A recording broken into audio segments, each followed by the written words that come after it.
Hello, and welcome to Momentous Live, episode 122. Does that seem right? It wasn't the same. Oh, it was 121 last week. Why do I always question myself with these numbers? I'm Tristan Jutra, I'm Tasia Custody. I'm Will Silver. and Gray Williams is in the forest, in an undisclosed forest, and may be joining us later on for a special guest We may appearance. or may not have left him in the forest. That's right. Hopefully he's not burning up. We shall see. But we got to keep this thing tight. So let's start with some follow-up, shall we? We shall. Everyone's favorite AI hero, Sam Altman, has a number of other projects on the go. And one of them we actually talked about over a year ago here on Momentous Live. And it was a little something called Worldcoin. And Worldcoin was set to be the next big thing in cryptocurrencies. And it was solving the identity problem, whereby they sent teams around the world with these orbs to scan people's retinas. And then in exchange for doing that, they would get 25 WorldCoin tokens, which at today's rate is the equivalent of about $60 US. The idea here is that it would be very difficult for someone to spoof being you, shy of harvesting your eyeballs or retinas, or providing a scan at gunpoint like we've seen in so many movies.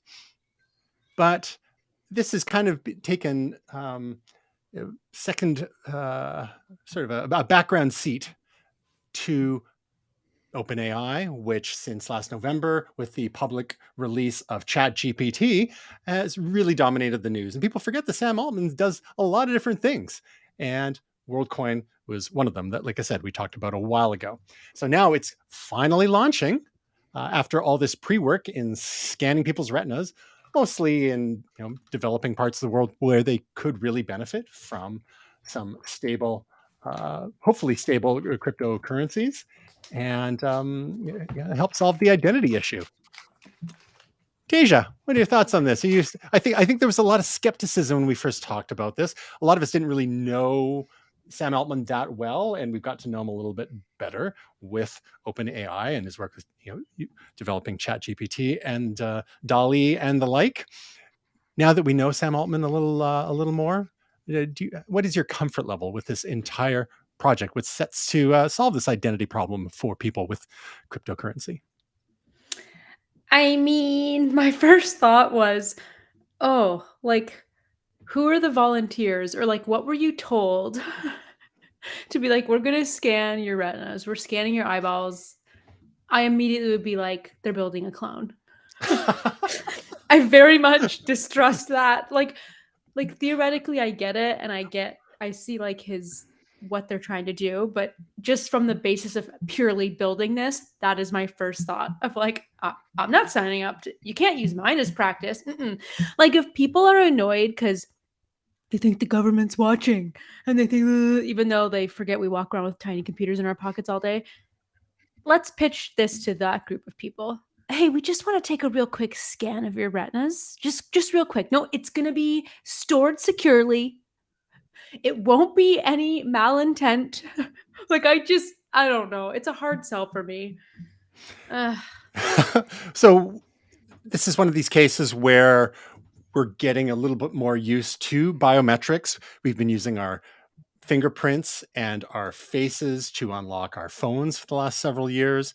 If we want to receive benefits like quick security clearance at airports, there are trusted traveler programs and Nexus and things like that, whereby they can collect some biometrics along these same lines. I guess the idea here being, well, you get an immediate benefit, which is the equivalent of about $60 US in these WLD tokens.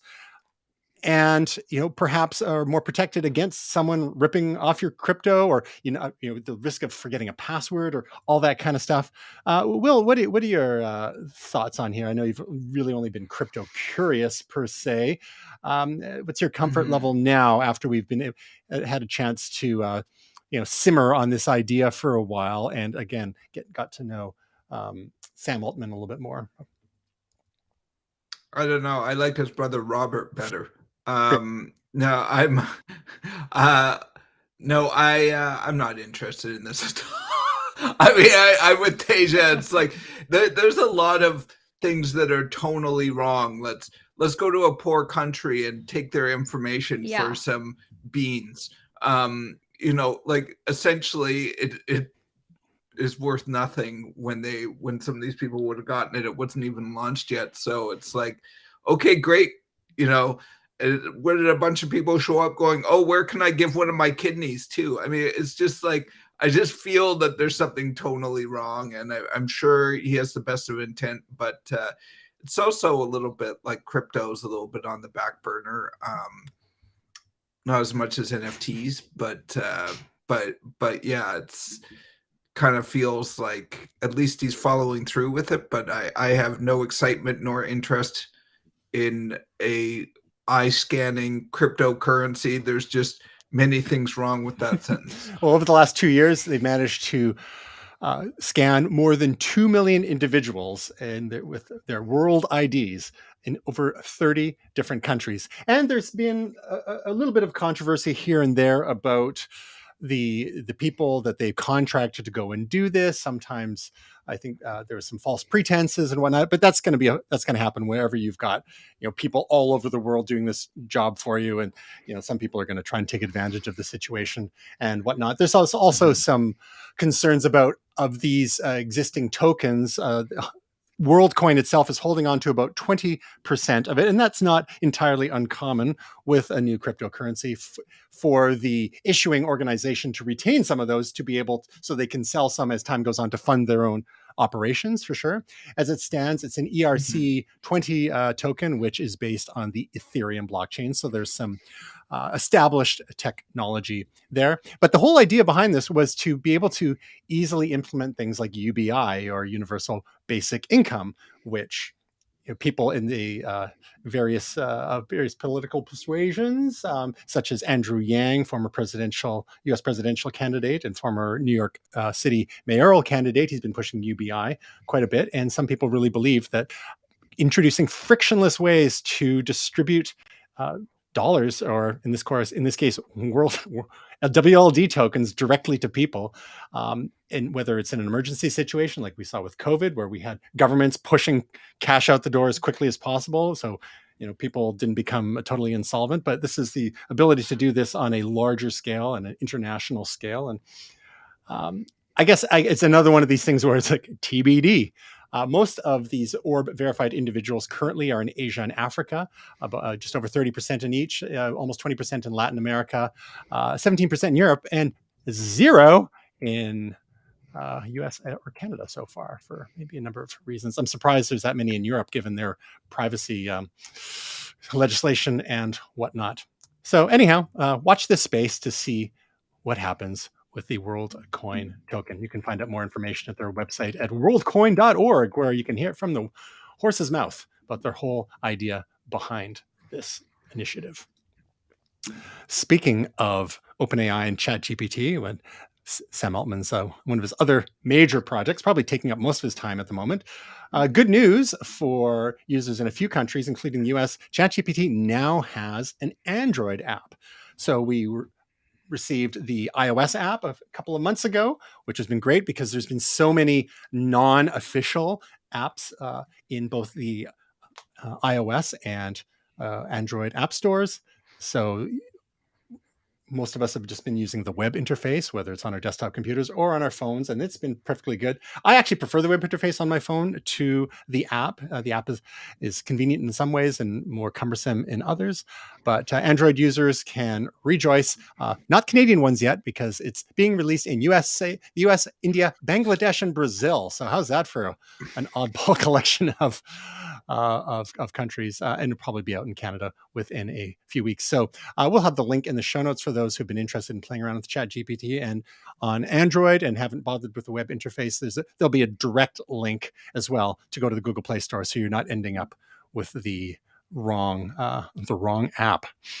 In other ChatGPT news, OpenAI has launched customized instructions for ChatGPT. And again, this is for people who have been, who are subscribed to ChatGPT Plus at $20 US per month.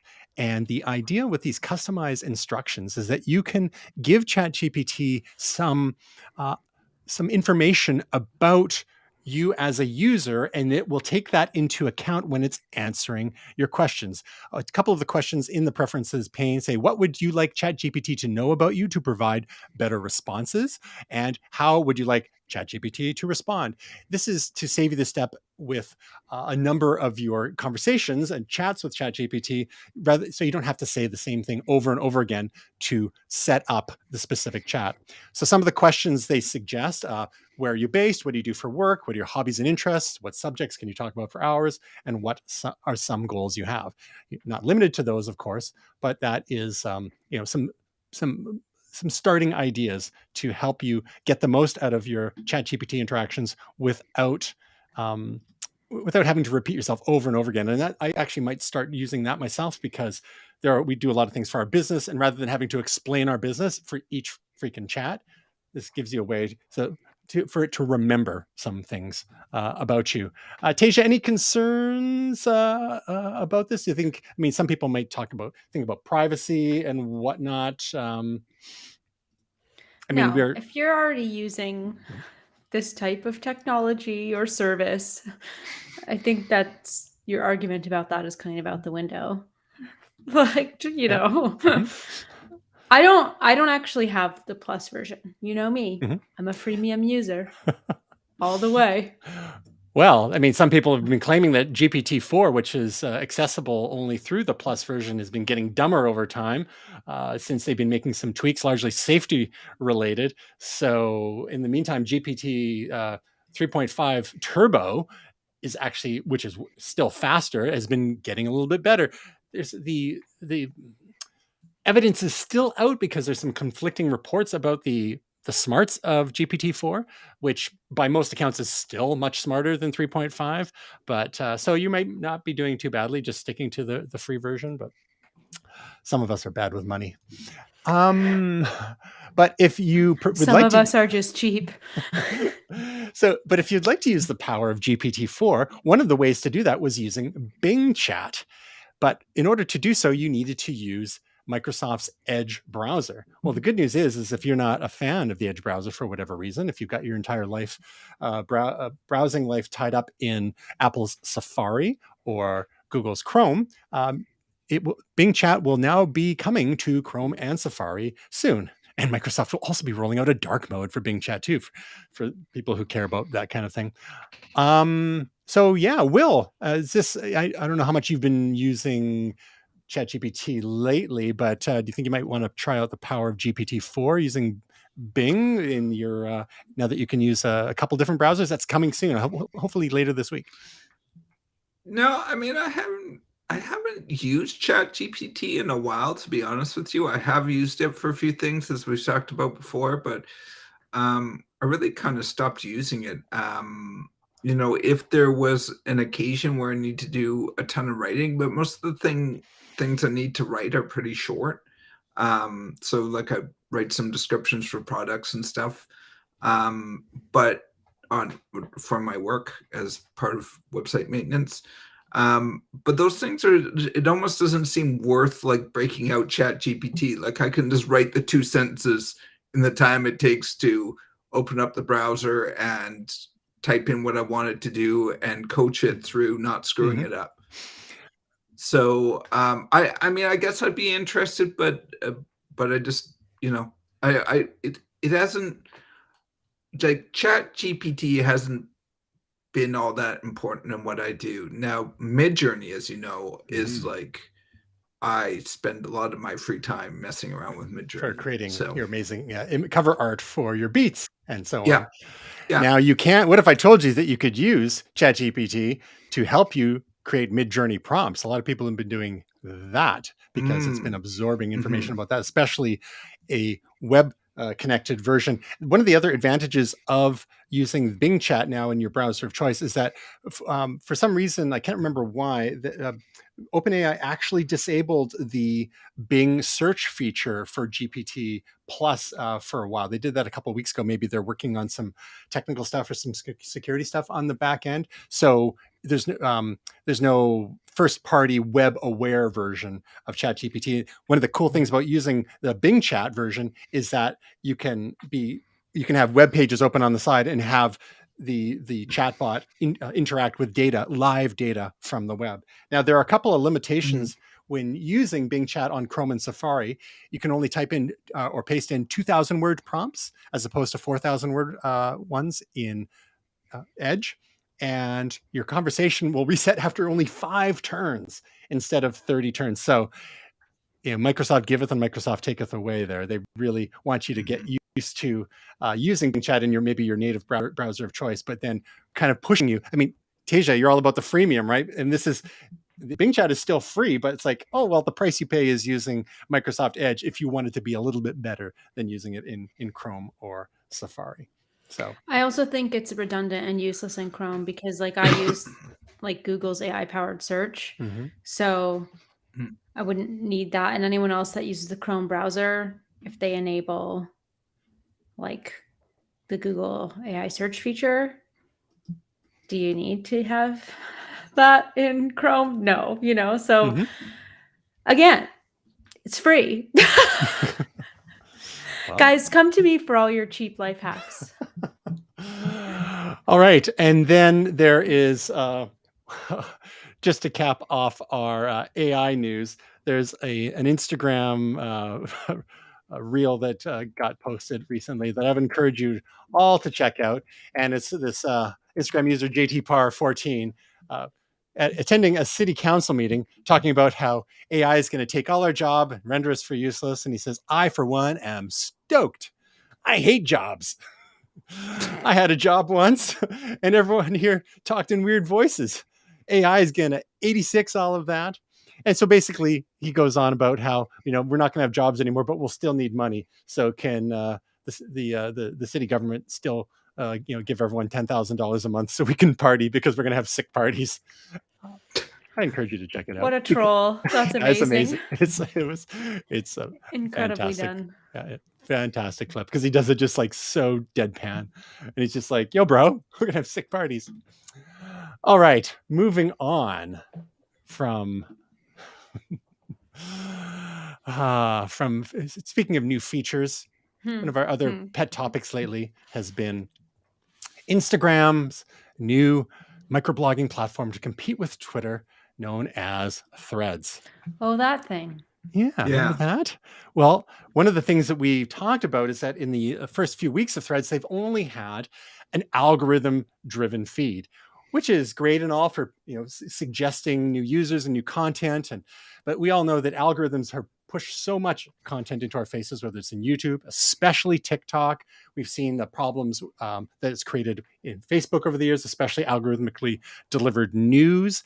And we've talked about the importance for controlling your own feeds.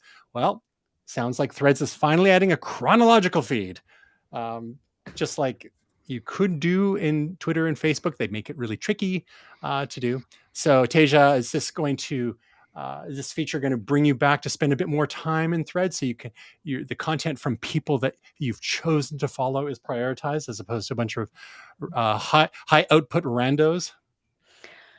I'm answering your question with a question. I honestly want to know if this is too little too late, because last week when we all did our live stream, I told you guys I really had not signed on. Like I had not opened the app at all. Guess what? Here we are a week later. I've literally not opened the app once still. So, I read about this today and I thought, cool. And it's just funny to me. And I don't know if I'm just in my own little bubble. So maybe you guys can see if you have the same experience. But it's like, I read about it and like some of the headlines, some of these tech writers make up about like, Twitter being dead and, oh, this is it, nail in the coffin, because now Threads is chronological feed. And it's like, is it though? Like I haven't been in the app in weeks. So I just don't understand, like, like now you're giving this to me. Okay, if Twitter actually does die, then I'll migrate, but like, guys, I still just use Twitter in a different way than most people, I think. And like, I've really curated, specific feeds, and Mm-hmm. I don't, sure, people can call it a dumpster fire, but if that's what you're looking at, I guess it is a dumpster fire. For me, it's like I can tune Bingo. out a lot of that noise. So Threads to me is just like, well, what's the point of it then if it's just us all DMing each other, essentially? Like, I know that's not really what it is, but to me, it's like, well, I could just DM you this. Like, if I'm not, linking out to a lot of stuff, if people aren't posting a lot of visual content, it's like, okay. Folks, let us introduce you to SMS or perhaps Right. iMessage if you So enjoy I don't direct messaging. exactly. So it's like I'm not trying to be negative on it. Like, I was like hyped the first like day we were able to download it and try it out, and it was cool for the first day, But now it's like I just don't get it. Am I missing it? I think you make a really good point regarding the quality of your Twitter experience, and I think some of us, for many of us, it hasn't really changed all that much because, like you said, we've had pretty curated setups going on. Don't follow people that you don't want to follow. Avoid the For You page. Stick to your own feeds, and don't don't prowl Twitter looking for people to argue with, strangers to argue with on the internet. I mean, like, we're in the middle of an ongoing mental health crisis, ever increasing mental health crisis in this world, fueled in no small part thanks to social media. So yeah, just it's what you make. And I've told in the classes I taught over the more than a decade, I always said to people, the quality of your experience on social media, especially Twitter, is going to be largely defined by the quality of the individuals or the accounts that you follow. Mm-hmm. So, I mean, a number of nerds have moved over to Mastodon. A few special interest groups have moved over to some of the others we've talked about, like T2 and Blue Sky and Hive and Spill and Post. But it's a critical mass issue, and I think Instagram still has the best chance of achieving that critical mass. The fact that the word thread, because even on Twitter and other places, people refer to these things as like ongoing, like multi-tweet or segment sort of screeds, for lack of a better word, are still referred to as threads. So everyone that's talking about threads, it's that branding for threads is still in the back of their head. So Will, I know that you were more of an Instagram person than a Twitter person. How's your usage been in the last couple of weeks since we checked in on our on our microblogging services of choice nowadays? I think I've said before, I'm not a big Twitter fan. I still go on Twitter occasionally, or did. I found really one of the biggest things that's changed is I don't check Twitter as much, and part of it is because I'm not able to do so from my computer. I have to do it in the app now, so I can't just, because I don't always remember and I'm not always logged in. Because you can't view Twitter unless you're logged in now. That's one of the changes they made. Gotcha. Yeah. So I mean, like, so I don't log in on my personal computer. I only log in on my phone. So I'm just like, oh, I'd have to log in. So I don't end up checking it all that often, though, because sort of like the only way I use Twitter, like, is I would just check 2 or 3 people that, I would follow their feeds or whatever, and I would just check them directly. So I would just I just had them marked on my bookmarks, and I just go straight there. And now I can't do that anymore. So I don't bother logging in on my computer. Well, and I don't miss that much, so not all that much. So I mean, if it's not worth me logging in, then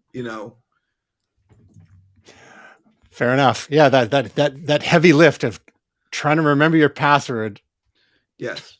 And logging in on a different device. Well, in other Twitter-related news, there's big news over the last couple of days. We all ready for it? Speaking of adding new features, huh? Twitter Blue subscribers can now download videos posted to X.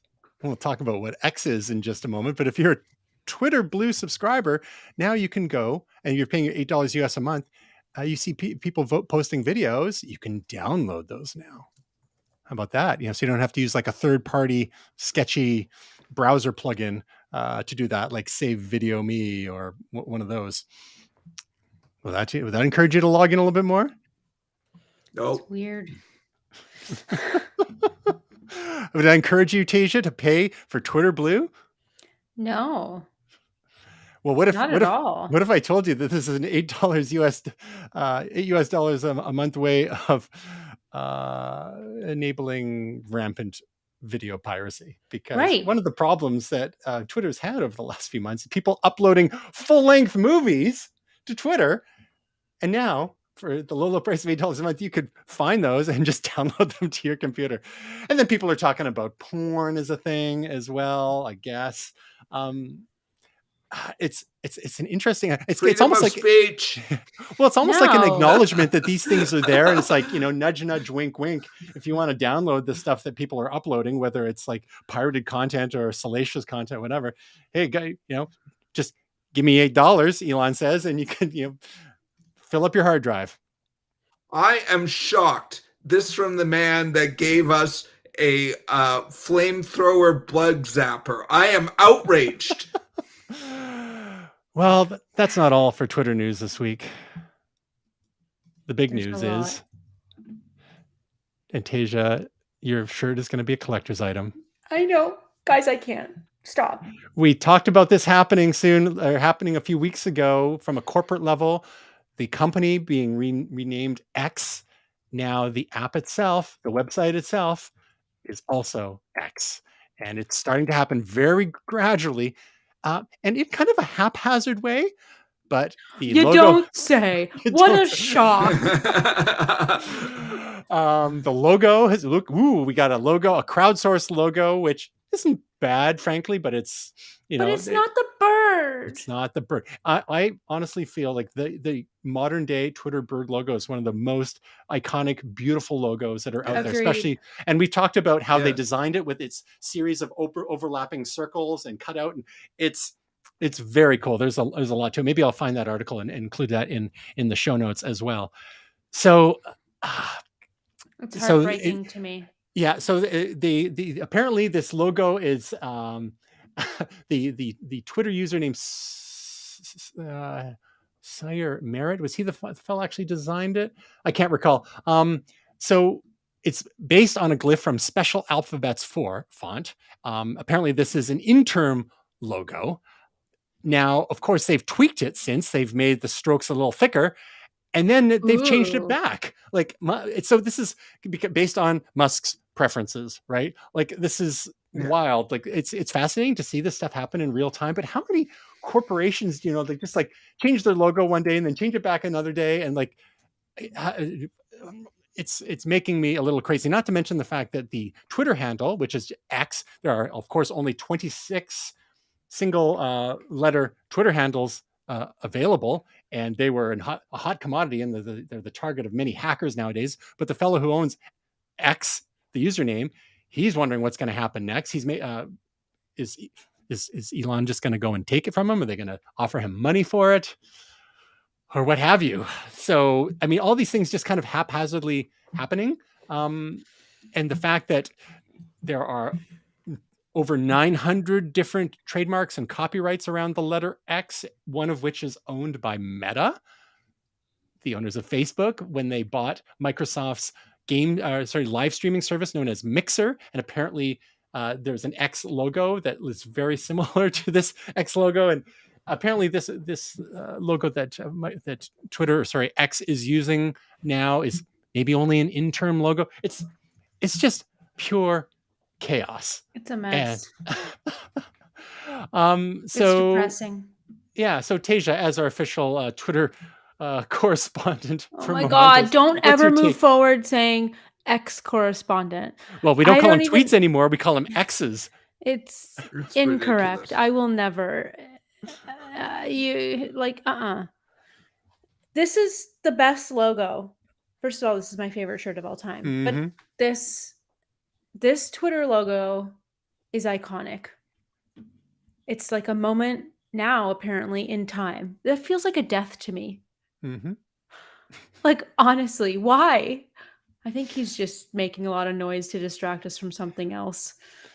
Well, So, I mean, the point about all this is, and he's signaled this for several months now, is that the acquisition of Twitter was basically a building block for the super app to be called X. And that the idea is that it will continue to bolt on functionality, be it banking or car, ride hailing, or I don't know, ordering like your dinner, like a la Skip the Dishes or Uber Eats or something like that. Like he is taking the WeChat model and trying to fashion a Western world equivalent of it.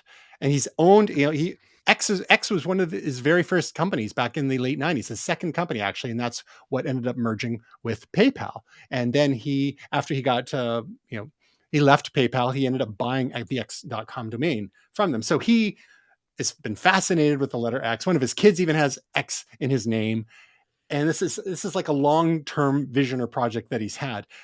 But the fact that he's basically destroying about $10 billion worth of brand equity in the name and in the logo, like you just lighting that on fire. I find it baffling that there wasn't a better way to go about this. I mean, to be fair, Twitter's had a number of problems over the last few years, and they long predate Elon. And he came in, with some principles in mind to quote unquote fix it. They've added some features. They've changed a bunch of things. There's been all sorts of chaos around it. Like it's been wild to watch. But then just to basically torch the entire brand, like, is it not salvageable? Will? so upsetting. So I keep on thinking the whole time, like, when are people going to tell the emperor he's not wearing clothes?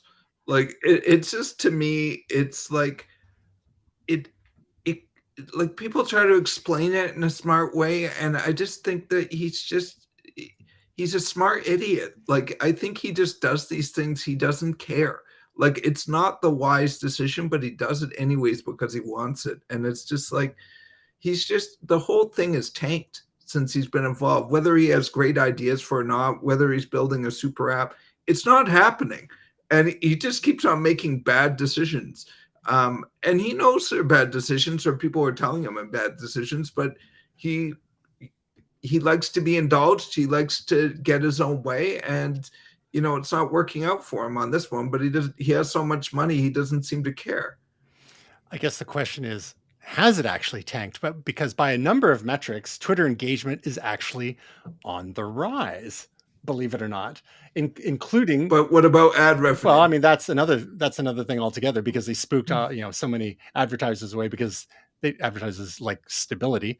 Apple, for one, is actually still advertising on Twitter, so they haven't been scared away, and they're a pretty conservative company. One of the ways that engagement has been increasing is by the allowing of longer form video up to 2 hours on there, and by the increasing of the length of tweets from 280 characters, I believe, up to 500 characters or more if you are a Twitter Blue user. So the iteration of features has never been faster. So there are things happening, and I think we can't necessarily say, oh well, it's all just failing. By some metrics, things are improving. By other metrics, they're on the decline. The subscriber revenue I don't think has manifested in the way that they were hoping, and because people like stuff for free. Maybe some people even on this live stream, right? Who could that be? Yeah, so I mean, that's why they're continuing to add features exclusive to Twitter Blue in order to entice some people there. But in so many ways, the brand has become toxic. So, I mean, by torching the brand and pretend, okay, well, that's done now. Twitter's gone. This is X. Is this the fresh start? Maybe that he's looking for? It's not the brand that's the problem. It's him. I know you're playing devil's advocate, but you're not going to convince me that he's not ruining that company. So, I mean, we all come with our priors, of course, but there are some people who are convinced that it's the 3D chess going on, and there is a larger plan that We we all just think he's smarter than he actually is. He's a dumb person. He's a smart person making dumb well, decisions. There's no 3D chess yeah. going on. There's a lot of ego. I'm not a mind reader myself, so again, it's one of these things. We shall see what happens, but I think we can all agree the real tragedy is the loss of the brand equity in Twitter for whatever was still left of it. I mean, it takes a long time to have such name recognition, such logo recognition, and so on. Tasia, final word while we pour one out. Do you think it's done? Do you think the bird's coming back, or are we done? Well, it was supposed to happen Monday, and so far it has not. And so I was like, maybe it's just him being him, and we'll wake up and it won't be done, and it just never will happen, and we'll just keep our little Tweety bird forever. I will say, maybe to your hopes, Tasia, he is not like a certain former president who makes bad decisions and sticks to them till he dies. Sometimes Elon totally backtracks on his stuff and just says, "I screwed up. We're going to go a different way." He seems to do that once in a while. So maybe, like you were even saying, Tristan, like the logo's changed a bunch of ways. Like that's not the way that you launch a logo. Like we're going to do it this way. We're going to do it that way. Then we'll do it this way. So who knows? Maybe it'll come back. So I have hope with you. I'm just trying to picture like my beautifully aesthetic home screen and my exact app icons where I have them and the beautiful color scale that I have of them. And I know without even really having to glance, like, where, you know what I mean? Yeah. And now there's just going to be a big black and white X. Black and white, like the Threads logo, the app logo. Right. This is what I'm saying. Is like, is he trolling Threads? Yes. So the Twitter app, to your point, we're still seeing the Twitter bird. It's still blue. There's no X. They haven't renamed the app. And there it is. Lovely. And there's so many things on the website that still say Twitter. So, but this is the kind of thing they can just go and gradually change over time to like soften the blow. They went so far, however, as to start removing the Twitter handle from the side of their headquarters. They had to stop midway because apparently they didn't have the city permits to do that, and someone called the police. It's just typical of the whole. So now it just says clown show. Well, yeah. So I think they did eventually manage to resume, but like it's just you can't make this stuff up. Oh, bless. Anyhow, now to be fair, there are some people, like as mentioned, Will, there are some contrarian takes out there, such as from Daryl Etherington at TechCrunch. Here's why Elon Musk's rebranding of Twitter to X is good, actually. Okay, Daryl, tell me. Actually, no, I couldn't even come up with a half-hearted contrarian take. It's trash. Perfect clickbait. I gotta say, good. I totally agree with the sentiment there. Like, I was like, oh boy, here we go. Someone like, just apart from the group think, is someone willing to march to the beat of their drum? Nope. It's just universally Tristan, bad. Tristan, did you read the article and then go? Exactly. Just rub my hands together. Okay, let's switch gears. How about we'll move from depreciating assets to appreciating assets? When's the gain value over time, as opposed to ones that we seem to deliberately destroy value, beloved or by some brands.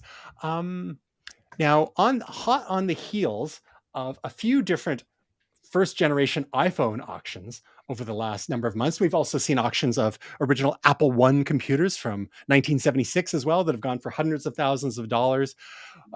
The latest installment was a first gen 4 gigabyte iPhone model auctioning off for $190,000 US, or about 380 times its original price. So more auctions to come. Tasia found us a story about a pair of Apple sneakers. Yes. On for Did auction. You guys even know this was a thing? So No. Obviously, Apple does not make sneakers before everyone's like, wait, what? However, sometimes when you work at a company and you go to your big tech events or your conferences or whatever, they give you swag, company swag. So these particular sneakers that we were talking about are from the 90s. They were given You out don't to say. Apple employee attendees at a conference. And they said it was new and like in original packaging, though they do appear to have been worn a little bit and the toes are a little bit, kicked. There's some yellowing, which will happen with a sneaker of this age. Mhm. But they were put up for auction and right now they're the starting bid was like was Sotheby's like $50,000. So I was amazed. I think they look really cool. Mm-hmm. And they're super badass. So my question for you guys is, well, the first thing is, everybody, if you work at cool companies, keep the swag because you never know. Like something like that. We're not talking a stupid little keychain, okay? This is something that is like a one-off product that's not made. It's never was made available to the public. It was just an insider cool thing that you had to be at that company during that year and that moment in time, which is like so freaking cool. Snapshot in time. So my question to you guys is, if you had something cool like this or these sneakers, would you sell them? Even if it could fetch you like, I don't know, $1 million or something. Or is it the nostalgia of it and you want to keep that item because it's freaking cool? Well, What would you do? They are really cool, but if we're talking about $1 million, I'm selling them. I can buy a lot of Nikes for that price. Okay, what if it was 50 grand though? Like these are selling for 50 Yeah, grand. 50 grand. I'd still sell them. 10 grand. That's my final offer. Okay, TJ, what about you? Well, you know what? I would honestly take $10 for this Apple pen that I have right here because I'm the kind of person who keeps swag. Yes, you do. Yes. I have some Palm coasters, for example. I have a number of different Apple. I've got a Apple Human Interface Guidelines manual. I've got some old promotional videos on VHS from back in the day, from like the 1997 or so. I mean, those aren't really going to be worth much. I'm not sure if I have much in the way of clothing, but boy, this pen, let me tell you. So maybe we'll have an episode someday where we all trot out our various bits of Go through tech our old swag. tech. Yeah. Or old merch from swag from companies. Yeah, and even from events like CES, Consumer Electronics Show, there's some good stuff. I still use my CES backpack from 2015. Right, me too. So yeah, I honestly say, like, I mean, everyone's got a price. 50 grand for the sneakers. Sure, take them. Like, well, Okay, bye. Okay, bye. Yeah, done. We'll use it to say buy Twitter stock, but you can't because it's private and it's now X. So never mind. Imagine, like, I love going to estate sales and garage sales and stuff. Right. Imagine you saw something like that at an estate sale and you're like, holy shit. Yoink. These are Apple sneakers. Someone's like, I don't know, $5. And you're like, oh my God. Sounds good. Hello, Sotheby's. Exactly. Well, as it turns out, that's not the only hot auction news. Will was also on the prowl for a sampler, apparently, to use in the making of music and beats.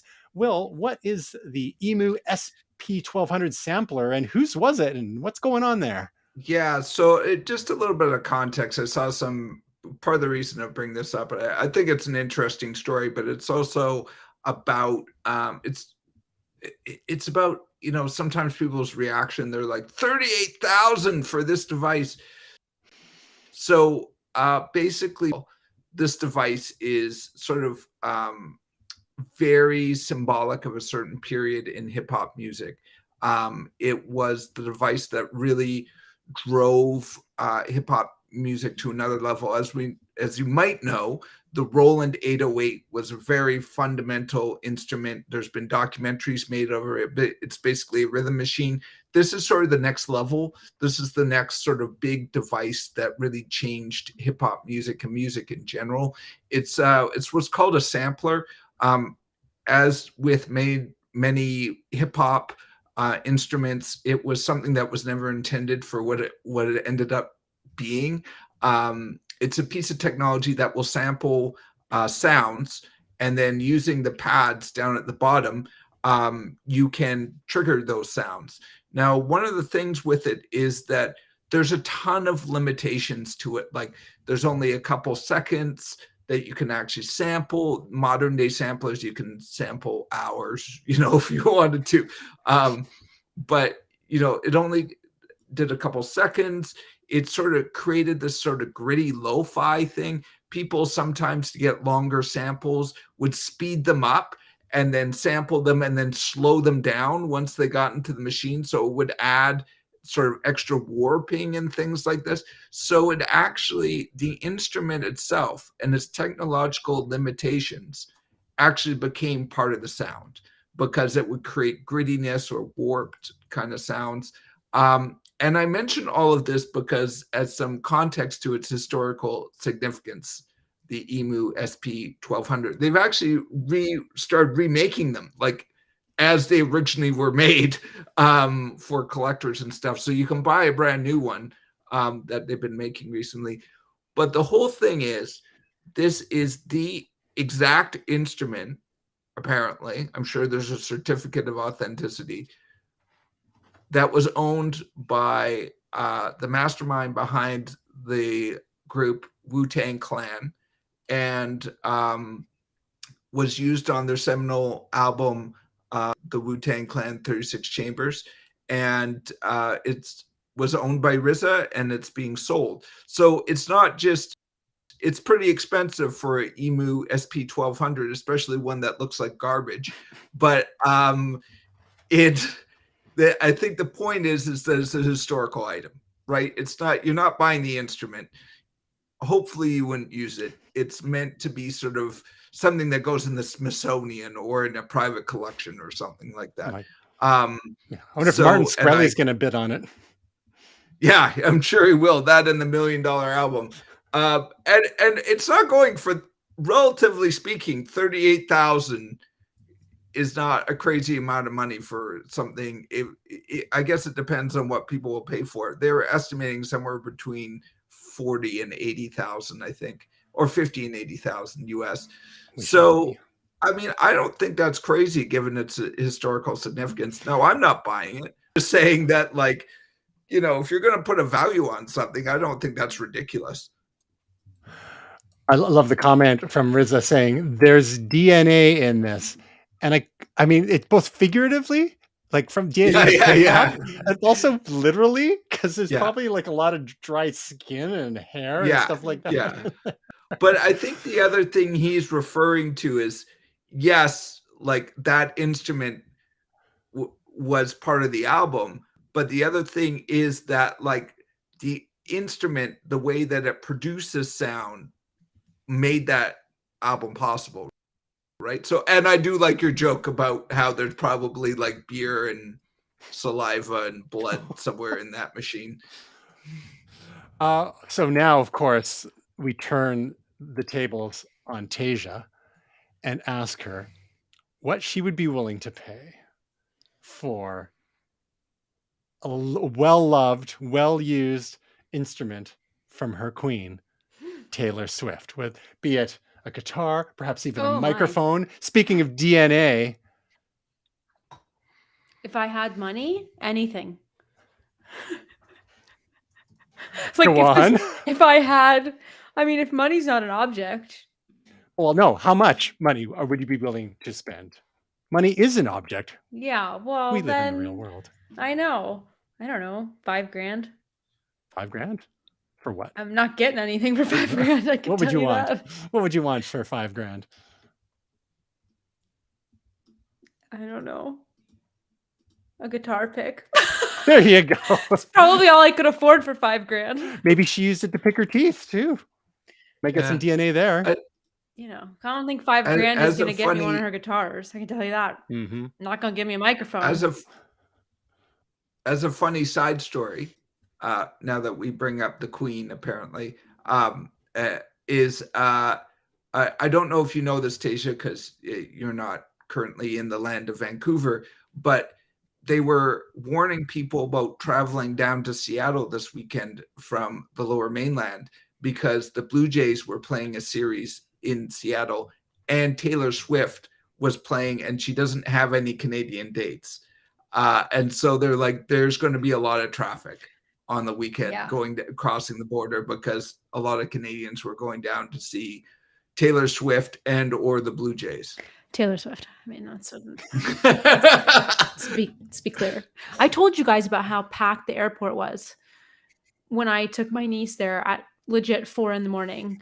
And our airport is never packed. And it was all Swifties. The line was like down an escalator, around a corner. And I was like, what is this? Toronto? Like, I was just like, I've never seen this airport like this. It's her, man. What can I tell you? Well, if you're looking for other things to plow your hard-earned money into for Star Wars collectors, there is something called the Ghost from Hasbro.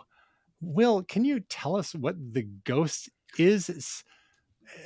It's 2 feet wide. So 3 first feet of long. all, this is just so awesome. So I'm just going to start by saying this, and I know Tasha, you probably think I'm crazy. Tristan, you probably think I'm crazy. I want this. There's 2 problems. So, okay, first of all, the Ghost is the ship from Star Wars Rebels, which was a show about 10 years ago or so. It's now becoming more of a thing. I'm sure we'll talk about it in a second because some of the characters are coming into the main Star Wars live action universe. But this is basically a ship that the crew in the show Star Wars Rebels, so a group of rebels flew around in. It was also sort of like their home. They had a little shuttlecraft that came off the back. It is so cool. This is so cool. I want one so bad. First of all, $500. It's hard to justify $500. Second of all, it's almost 3 feet long. I live in Vancouver. There's no way that is happening here. The amount of real estate that takes up. Yeah, I mean, it's a piece of furniture. I know, so I'd have to buy a house. Yeah, so the other thing is, like, it would just go in the basement. There's no way I can put it anywhere. So it's $500 and it would go in the basement. So there's no point. I sort of, just as a sort of joke, mentioned it to my wife, just sort of like floating a trial balloon, and she just went, no. So it's not happening. I would love one so much, but I can't justify the money, and I can't put it anywhere in my house. But I am tempted. I am literally tempted. The other thing is, some people, action figure nuts, don't like this HasLab thing because it's basically a Kickstarter. They're like, just make the toy and I'll buy it or not. Don't do a freaking Kickstarter. You're Hasbro. Just like, and it's not even Kickstarter. It's sort of like pseudo Kickstarter. So, well, I guess they're trying to mitigate their risk there a little bit. For such a premium item, they want to make sure there's enough interest. How about a little thought experiment, Will? Oh no. How many vintage Vestax mixers would you have to sell in order to afford this? And would you consider such a transaction? No, the problem is there's not as big a market for Vestax mixers as there is for this. You're the only guy buying them up? Well, I some of my mixers are only worth like $100. I'd have to sell like half 5 of mixers. Them, so I mean, how badly do you want the Ghost, Will? No, I don't have the space though, even if I sold them. Yeah, that's a legit piece of furniture. Yeah, 3 feet long. Okay. I mean, that's crazy. There was another HasLab thing that I was looking at a while ago that was 2 feet long. I find your lack of faith disturbing. All right. Still cool. I still want them mixers. How much space do 5 mixers take? No, but I can stack them. I still contend that we need to convert your crawl space, which you refer to as a basement. There's legit space in there for an epic man cave, and you could stack all the mixers and all the Star Wars 3 foot long ships that you want. I would like to do that and hang out down there. And that. I also floated a trial balloon on that a while ago, as you have as well, with my wife, and she said no. No, like what skin does it off her nose to make that happen?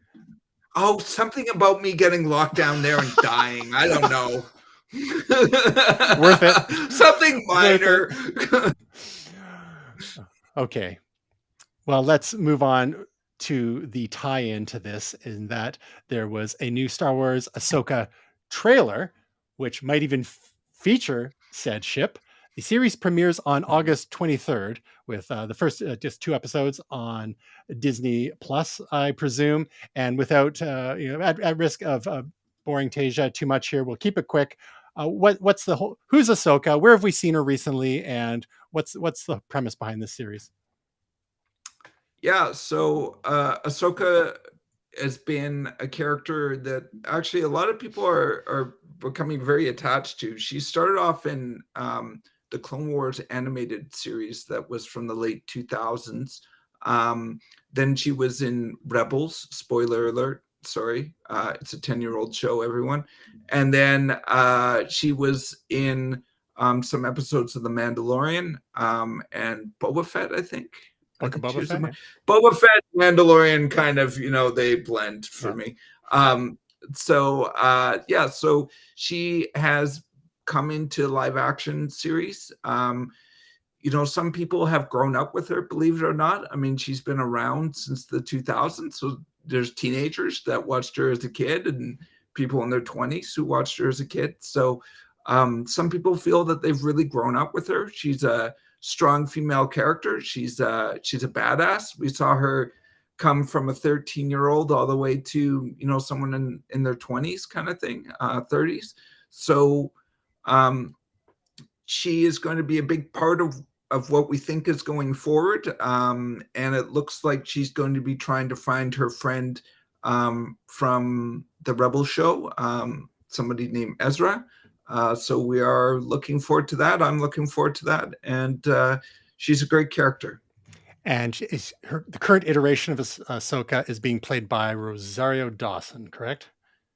Correct. What do you feel about her depiction, her portrayal? I like it. I think she's really good. There were some fans. I forget the person's last name, but Ashley something was the voice actress or voice actor, and some people were upset that she didn't do the live action, but I don't think she really looked a lot like Ahsoka, even with the makeup.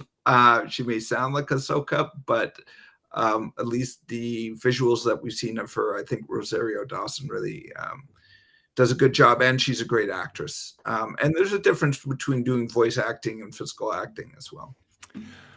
Well, August 23rd, Disney Plus, check it out.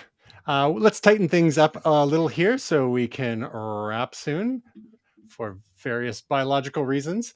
We'll talk about another trailer maybe next week. Let's talk about our momentous picks real quick. Will, same with you here. Yeah, so same Will. My pick this week is actually Scratch Record. I have the digital version of it. I'm going to be buying the physical version, so I think this qualifies because I have the digital copy of this. But I know we have strict standards here. That's right. At Momentous. If it's your pick of the week, you have to have experienced it somehow. Yeah, exactly. So I have the digital version of it, or I've used the digital version of it. I'm a big fan of this person's work, Richie Roughton, and this is from Turntable Trading Wax. I love the art. As you know, this is a big thing about what I do with my loopers. So I really love even though I've done comic book theme, and this is a comic book theme, and I can really appreciate the work that's gone into this. Even like the font on the numbers and things like that. And, it's very much reminiscent of, say, a Jack Kirby comic book. So I'm getting a little nerdy about comic books when I'm talking about a Scratch Record, but I just love the style of this. It's a sort of a different style from what I did, and I focus more on the box art. But anyways, I thought I'd bring it up because I love the album, but I also love the art on it, and just a top-notch project altogether. And I'm looking forward to owning the physical one soon as well. Tasia, if I understand correctly, you do not have a momentous pick this week, which I find baffling. Maybe we'll say modern plumbing, but we'll move on to my pick of the week. Which, speaking of tears, I went and saw Tears for Fears last night at Rogers Arena. Classic band formed in the 80s, originally a quartet, slimmed down to a duo. There was a solo act, Roland Orzabal solo act for a little while in the 90s, but then they reunited with Kurt Smith and their turnaround. And I have never seen them. I had never seen them live, so that was a neat opportunity. They played about 6 songs from their new album called The Tipping Point, and there's some great tracks on that album. But they played a couple here and there, and then they played. Oh, now we're going to play track. We played you tracks 1 and 2, and then a couple. They played a couple more well-known songs. And now we're going to play you 3, 4, 5, 6, and the crowd's like, "Yay!" But then they did sprinkle in a number of their other well-known hits. You may recall songs like "Shout" and "Everybody Wants to Rule the World," "Head Over Heels," of "Pale Shelter," which is from their first album, and then of course "Mad World," also from their first album, which is better known from or very well known from the Gears of War. From the Gears of War trailer. The remake, much toned down, and they actually made a comment during the concert how some of their songs are more well known than they are. More songs are more famous than they are, so they can actually go about their lives reasonably unmolested because people don't really know who they are so much. But if you mention, say, "Oh, what do you do?" It's like, "Oh, I'm a musician." "Oh, what do you play?" "Oh, guitars, vocals, etc." It's like, "Oh, what's your band?" "Tears for Fears." "Oh, yeah." "Any songs?" "Oh, yeah, Mad World." "Oh, I love that song from Gears of War." So it's an interesting phenomenon nowadays. Anyway, great show. The visuals were wild. It almost looked like something out of Stargate or one of the modern Marvel movies where we're talking about like interdimensional portals and whatnot. Or Gateway to Hell, whatever your perception is of it. But some great visuals on their giant disc behind them. And they had things.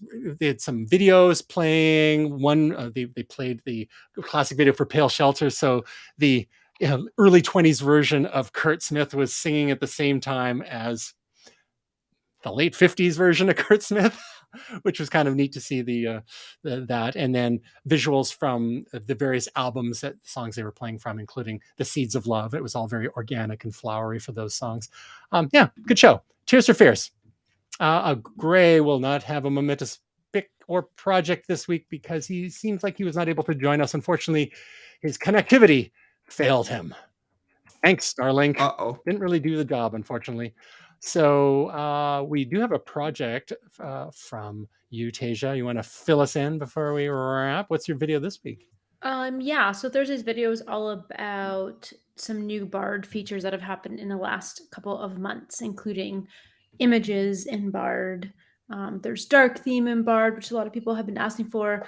One of my favorite things besides images is the fact that now all your conversations are saved and you can have new chats, which before you couldn't.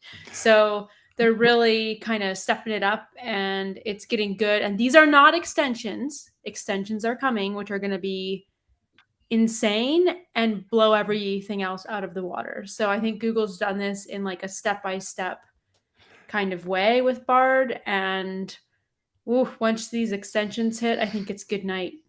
Maybe remind everyone real quick what Google Bard actually is. Well, much like ChatGPT and Chatty Bing, G, right? And Bing Chatty and all G. these other ones. And Googie B. Googie B. It's a large language model, and it's something we can prompt and ask it to write our papers for us and do whatever we want, do our homework. But it was the slow one out of the gate, and everybody laughed, but it's because Google had been sitting on this for years, and then they kind of pushed it because for safety reasons.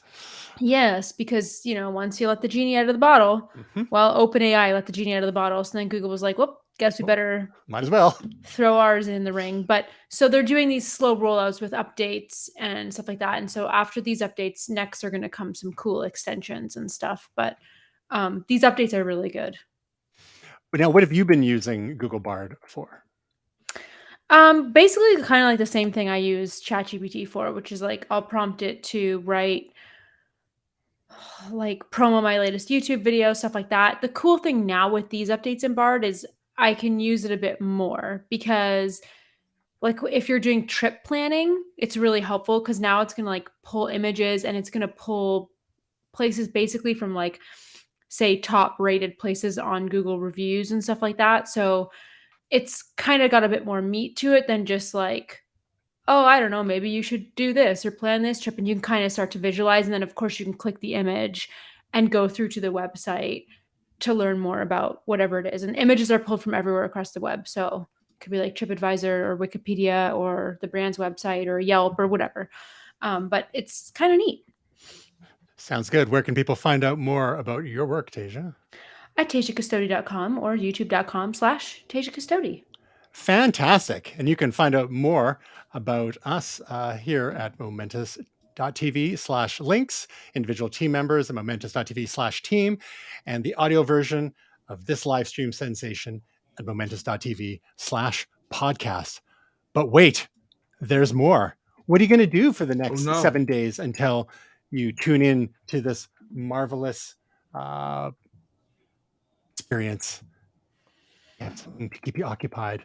There are 2 things happening tomorrow. One is Samsung Galaxy Unpacked, where we're expecting to see new versions of the Galaxy, Samsung Galaxy Fold and Samsung Galaxy Flip. So we'll have no link in the show notes for how you can tune into that. It's 7 a.m. Eastern time tomorrow morning. So I guess it's being scheduled around Korea time. And then the other key event is this week's U.S. congressional UFO hearing, in which the members of Congress will explore firsthand accounts of unidentified anomalous phenomena.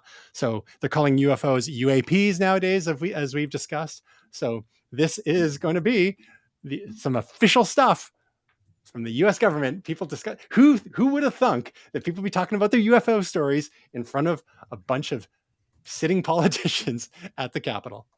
What a time to be alive. Love your work, guys. Thanks, guys. Love your work.